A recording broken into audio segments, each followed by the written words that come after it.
Pioneer Xumo TVs, while older models can be reset to factory settings to resolve software issues or prepare for resale. A factory reset erases all personal data, apps, and settings, restoring the TV to its original state.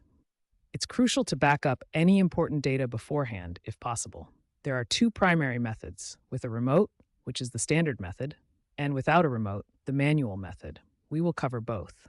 Remember, improper resets can sometimes lead to issues, so follow instructions carefully. As of 2025, resetting is still essential for these TVs due to their aging software, especially to fix app crashes or Wi-Fi problems. These TVs use an older Android OS, and resetting clears out potential software bugs.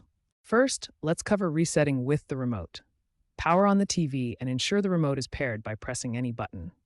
Navigate to the Settings menu using the remote's Home button. Select System or Device, then About, and finally Reset or Factory Reset.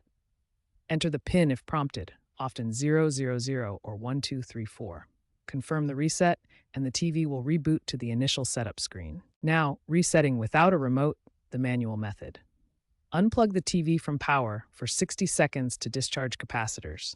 Plug it back in and immediately hold the power button on the TV itself for 10-15 seconds until the LED flashes. If available, use the TV's physical buttons like volume or channel to navigate menus, using the power button to enter service mode and select reset. Confirm with the power button. If this fails, repeat or try a universal remote app.